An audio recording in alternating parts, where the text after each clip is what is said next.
Let's begin the topic composting. Composting क्या होता है? कंपोस्टिंग एक मैनेज्ड प्रोसेस होता है जिसमें क्या करते हैं हम माइक्रो ऑर्गेनिजम्स को यूज़ करते हैं, वो ऑर्गेनिक मैटर को डिकम्पोज करते हैं डिकम्पोजिशन करते हैं ऑर्गेनिक मैटर की। और इसमें जो है तो ये माइक्रो जो ऑर्गेनिजम्स होते हैं कंपोस्टिंग में जो यूज़ होते हैं, इनको क्या क्या चाहिए होता है? बेसिक न्यूट्रिएंट्स चाहिए होते हैं, ऑर्गेनिक मैटर स्पेशली ऑक्सीजन चाहिए होता है, वाटर चाहिए होता है, ताकि वो क्या कर सकें, डिकम्पोज कर सकें उस ऑर्गेनिक मैटर को। तो जो एंड प्रोडक्ट बनता है कंपोस्टिंग में उसको कंपोस्ट बोलते हैं, जो कि डार्क ब्राउन कलर का होता है, ह्यूमस लाइक मटेरियल होता है, जिसको हम यूज़ करते हैं फिर कर सकते हैं कहाँ पर? सॉइल में जो फार्म लैंड्स होती हैं, एग्रीकल्चर लैंड होती हैं, वहाँ पर हम यूज़ कर सकते हैं एज ए जो है मैन्योर फर्टिलाइज़र की फॉर्म में हम उसको यूज़ करते हैं वह सॉइल को फर्टाइल करने के लिए। कंपोस्टिंग जो प्रोसेस होता है ये बहुत सारे जो फैक्टर्स होते हैं उन पर डिपेंड करता है, जिसमें कि माइक्रो ऑर्गेनिज्म की पॉपुलेशन कितनी है जो कि कंपोस्टिंग कर रहे हैं, एक चीज़ कार्बन और नाइट्रोजन की रेशो कितनी है जो ऑर्गेनिक मैटर को डिकम्पोज करना है उसकी, ऑक्सीजन लेवल कितना है, टेम्परेचर कितना दिया हुआ है, मॉइस्चर लेवल कितना है, सरफेस एरिया, पीएच और टाइम पर डिपेंड करता है कि कितनी देर में ये कंपोस्टिंग प्रोसेस पूरा हो। कंपोस्टिंग क्या होता है? ये एक एक्सीलेंट मेथड होता है कि रिसाइकलिंग का, कि जितना भी जो वेस्ट है उसको क्या करते हैं हम दोबारा से उसको डिकम्पोज करा के हम दोबारा से फील्ड वगैरह में खेतों में यूज़ करते हैं, एग्रीकल्चर में, तो सॉइल को फर्टाइल करने के लिए। तो इसमें मटेरियल कौन कौन सा यूज़ होता है कंपोस्टिंग के लिए हो सकता है? एक होता है अनएक्सेप्टेबल मटेरियल कंपोस्टिंग के लिए, जिसको हम नहीं यूज़ कर सकते, जिसमें क्या हो गया, जैसे कोई केमिकल ट्रीटेड वुड्स हो गया, जब प्लास्टिक हो गया, पॉलीथीन बैग्स वगैरह हो गई, कोई शीट फिल्म्स हो गई, उनको हम यूज़ नहीं कर सकते। सॉइल हो गया, या लार्ज बल्की मटेरियल भी हो गया, कंक्रीट हो गया, ये जो है कंपोस्टिंग के लिए यूज़ नहीं किए जाते, नहीं कर सकते हम। तो कौन सा कर सकते हैं? एक्सेप्टेबल मटेरियल कौन सा है कंपोस्टिंग के लिए? जैसे ग्रीन और वुडी प्लांट्स वगैरह। इसके अलावा प्लांट के जो डेड ऑर्गेनिक मैटर्स प्लांट्स के जो होते हैं पार्ट्स, उनको यूज़ कर सकते हैं। अनट्रीटेड वुड यूज़ कर सकते हैं, पेपर स्क्रैप्स यूज़ कर सकते हैं, और किचन वेस्ट वगैरह जो निकलता है वो भी, उसकी भी कंपोस्टिंग होती है, जो हम कंपोस्टिंग कर सकते हैं ये जो खास करके। तो कंपोस्टिंग दो तरह की होती है, एक होती है एरोबिक कंपोस्टिंग, दूसरी होती है एनारोबिक कंपोस्टिंग। एरोबिक कंपोस्टिंग कौन सी होती है? जिसमें क्या करते हैं कि एरोबिक डाइजेशन होती है, biological decomposition of organic waste, organic waste की डिकम्पोजिशन होती है एयर की प्रेजेंस में करते हैं। माइक्रो ऑर्गेनिजम्स ही हैं, बैक्टीरिया और फंजाई, लेकिन जो डिकम्पोजिशन करते हैं ऑर्गेनिक मैटर की वो इन प्रेजेंस ऑफ एयर में, एयर को यूज़ करके की जाती है, तो उसको बोलते हैं एरोबिक कंपोस्टिंग। तो इसमें क्या होता है? It involve the action of mesophilic और थर्मोफिलिक माइक्रो ऑर्गेनिज्म। इसमें कौन से ऑर्गेनिजम्स होते हैं इन्वॉल्व? जो पार्टिकुलर टेम्परेचर पर क्या करते हैं, टेम्परेचर को मेंटेन करके पार्टिकुलर टेम्परेचर पर वो क्या डिकम्पोजिशन करते हैं, कंपोस्टिंग करते हैं। तो इसमें लगभग जब ये कंपोस्टिंग होती है तो टेम्परेचर 60 डिग्री सेंटीग्रेड से ज़्यादा बढ़ जाता है, जिसकी वजह से जब कंपोस्टिंग होती है जो पैथोजेंस होते हैं, जो कि माइक्रो ऑर्गेनिजम्स ऐसे जो कि बीमारियां काज कर सकते हैं, जो नुकसान देते हैं, वो ख़त्म हो जाते हैं। और कंपोस्टिंग में जो एंड प्रोडक्ट्स होता है उसमें कार्बन डाइऑक्साइड भी निकलती है, वाटर और हीट भी निकलती है। तो कंपोस्टिंग की वजह से क्या होता है, न्यूट्रिएंट्स वगैरह जो हैं वो वगैरह जो हैं जो कंपोस्ट वगैरह बनता है, जाकि जो कि फिर हम यूज़ कर सकते हैं अपनी ये खेतों वगैरह में, फसल में, क्रॉप्स में उनको दे सकते हैं। जो सब्ज़ी लगाते हैं उनको हम दे सकते हैं, एग्रीकल्चर के में यूज़ करते हैं। तो इसमें जो सॉइल की न्यूट्रिएंट्स हैं वो बढ़ जाते हैं, सॉइल की फर्टिलिटी बढ़ जाती है। तो टाइप्स ऑफ एरोबिक कंपोस्टिंग कौन सी होती है? Depending upon the status of waste during the process, composting system can be broadly classified as agitated and static. तो दो तरह से जो है एरोबिक कंपोस्टिंग की जाती है।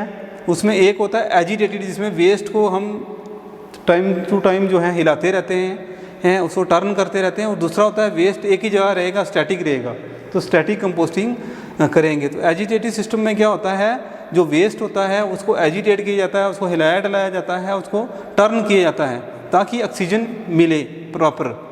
तो टर्निंग जो है यूजली करते हैं एजिटेटेड सिस्टम में। और जो स्टैटिक सिस्टम होता है इसमें क्या होता है कि जो वेस्ट होता है वो जो भी ऑर्गेनिक वेस्ट होता है उसको स्टैटिक रखा जाता है एक के साथ, लेकिन उसमें किसी मैकेनिकल वे में मींस में क्या करते हैं ऑक्सीजन प्रोवाइड की जाती है। तो इसमें जो है ये मेथड आते हैं जो एरोबिक कंपोस्टिंग में, एक आता है विंड्रो मेथड, स्टैटिक पॉइल मेथड और इन वेसल मेथड। ये तीन जो हैं एरोबिक कंपोस्टिंग के जो है मेथड हैं, ये के करके हम पढ़ेंगे।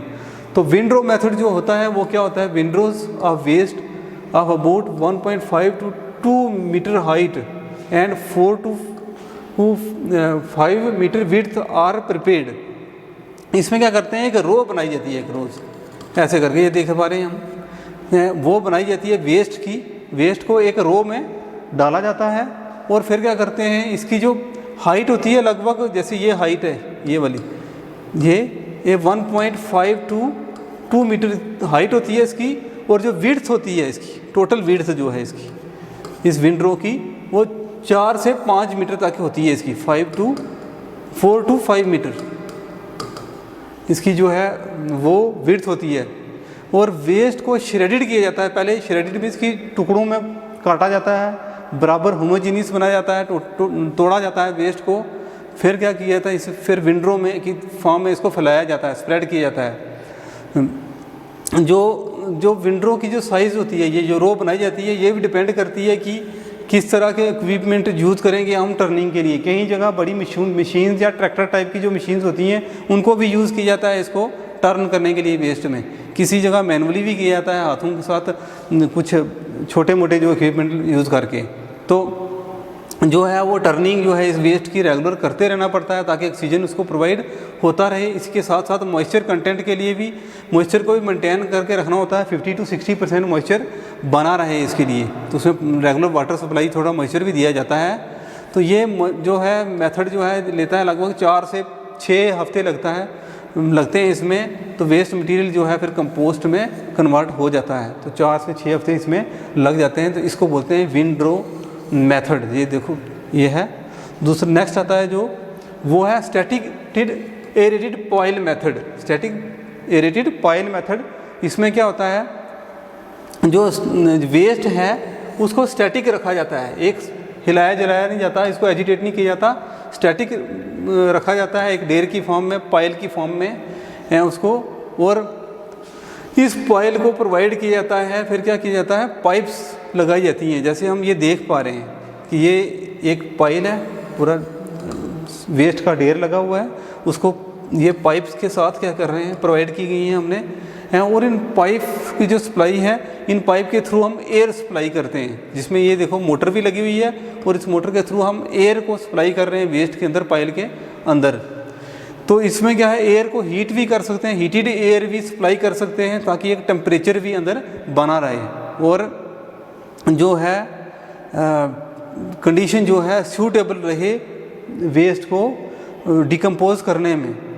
तो इसमें क्या होता है, 2 से 4 हफ्ते लग जाते हैं वेस्ट को कंपोस्ट बनने में। तो इस मेथड को बोलते हैं static aerated pile method. Next आता है in vessel method. In vessel method क्या आता है कि वेसल्स के अंदर, इस तरह के जो वेसल हम देख रहे हैं पिक्चर्स में, इसमें क्या करते हैं, ये कंपोस्टिंग होती है। इसमें जो है क्लोज्ड कंटेनर होते हैं, ये जो हम देख पा रहे हैं, इन क्लोज्ड कंटेनर के अंदर जो है कंपोस्टिंग की जाती है, डिकम्पोजिशन की जाती है ऑर्गेनिक मैटर की इन प्रेजेंस ऑफ एयर। क्योंकि ये सारे के सारे मेथड जो हैं ये एरोबिक मेथड है कंपोस्टिंग के। तो इसमें various types of vessels use होते हैं, जो कंटेनर यूज़ होते हैं, जैसे कि वर्टिकल सिलेंडर, जैसे हॉरिजॉन्टल सिलेंडर है, ये क्या है, हॉरिजॉन्टल सिलेंडर है। और वर्टिकल सिलेंडर होता है ये वाला, जैसे ऐसे ये वाला हॉरिजॉन्टल है, और वर्टिकल सिलेंडर भी यूज़ कर सकते हैं। इसके अलावा क्या है, रेक्टेंगल जो सिलेंडर है वो भी यूज़ कर सकते हैं, जैसे ये है, ये रेक्टेंगल सिलेंडर है, इसको यूज़ कर सकते हैं कंपोस्टिंग के लिए।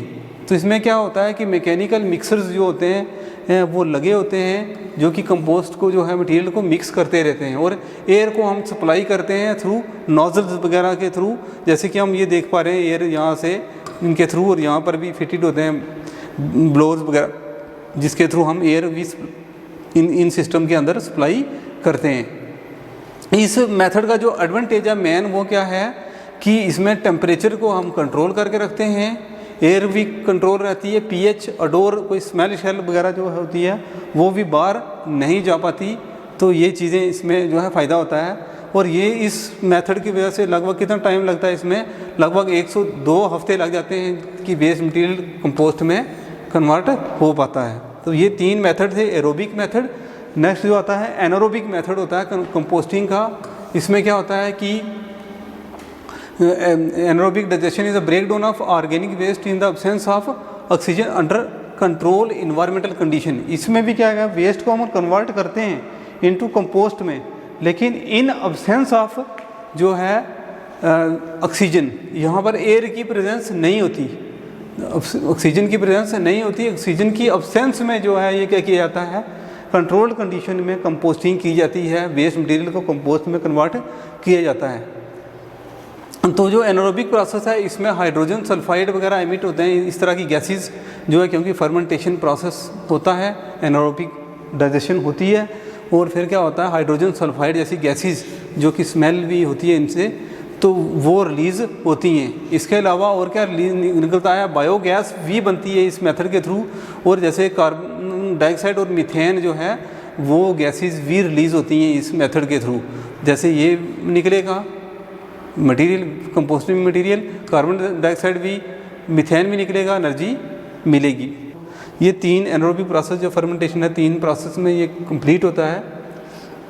इसमें क्या होता है, रिसीविंग, पहले तो वेस्ट को कलेक्ट करते हैं, फिर उसको सेपरेट करते हैं, सॉर्टिंग करते हैं, सेपरेशन करते हैं, और फिर साइज़ भी रिड्यूस करते हैं कि एक तो हो गया वेस्ट मिला, वेस्ट को फिर क्या किया, अलग अलग किया, सेपरेट किया, फिर वेस्ट बड़ा बड़ा है अगर तो उसको काटेंगे, डिवाइड करेंगे, छोटा छोटा करेंगे, इस तरीके से पहले करते हैं, फिर उसकी कंपोस्टिंग की जाती है। और उसमें क्या होता है, मॉइस्चर को भी प्रोवाइड किया जाता है और वहाँ पर पीएच भी एक मेंटेन किया जाता है लगभग 6.7, और हीटिंग भी की जाती है इसमें लगभग 55 to 600 सेंटीग्रेड हीटिंग की जाती है एनारोबिक डाइजेशन में। तो ये क्या होता है, continuous flow of solid waste is maintain keeping the. और इसमें क्या है, जैसे हम बायोगैस प्लांट बनाते हैं तो हर दिन जहाँ हफ्ते में एक टाइम होता है उसमें लगातार हम जो है वो मैन्यूर जो कोडांग वगैरह जो है वो हम जो है सप्लाई करते रहते हैं। तो इसमें ये कंटिन्यूसली ये प्रोसेस चलते रहना चाहिए कि जो मटेरियल है वेस्ट वगैरह वो सप्लाई देते रहें और फिर वो कंपोस्ट बनता रहे। तो नेक्स्ट जो होता है वो होता है मेथड। बेंगलोर मेथड क्या है, ये भी एक एनारोबिक मेथड है जो biological conversion of organic component का, जो म्युनिसिपल सॉलिड वेस्ट जो खासकर होता है उसको एनारोबिकली डिकम्पोज कराया जाता है इस मेथड के थ्रू। इसमें क्या होता है कि हम ये देख रहे हैं, ये पिट्स हैं, पिट्स दिख रहे हैं खड्डे, ठीक।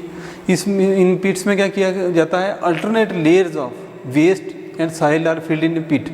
कि जैसे ये पिट है तो यहाँ पर क्या करेंगे, जैसे क्या हुआ कि ये सॉइल है, फिर ये वेस्ट है, फिर ये सॉइल है, तो इस तरीके से सॉइल वेस्ट इस तरीके से फिर जो है ऊपर फिर सॉइल डाली जाती है। तो इस तरीके से लेयरिंग की जाती है एक पिट में, बेंगलुरु मेथड है। तो जो फाइनल लेयर होती है वो सॉइल की होती है, टॉप जो लेयर होती है, ताकि वेस्ट अगर ऊपर डालेंगे तो स्मेल आएगी, तो ऊपर वाली जो लेयर होगी वो क्या होगी, सॉइल होगी। तो ताकि सॉइल रहेगी तो कोई ब्रीडिंग्स भी नहीं होगी, गंद होगा, अगर वेस्ट होगा तो वहाँ पर मक्खियाँ वगैरह फ्लाइज वगैरह भी हो सकती हैं, तो अगर स्ट्रे एनिमल्स भी आएंगे तो फैला देंगे। तो उसके ऊपर सबसे ऊपर वाली लेयर पे क्या डाला जाता है, सॉइल जो है वो डाली जाती है।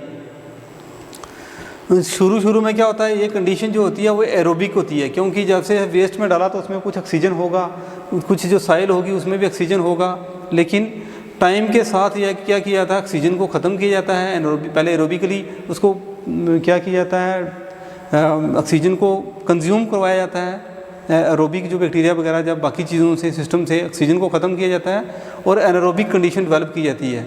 फिर वो क्या होता है, वेस्ट को एनारोबिकली डिकम्पोज किया जाता है, और ये लगभग 4 से 6 जो है महीने लग जाते हैं, मंथ्स लगते हैं वेस्ट को कम्प्लीटली जो है वो स्टेबलाइज होने में और डिकम्पोजिशन और कंपोस्ट बनने में इस मेथड के थ्रू, जिसको बोलते हैं Bangalore method. This is all about composting.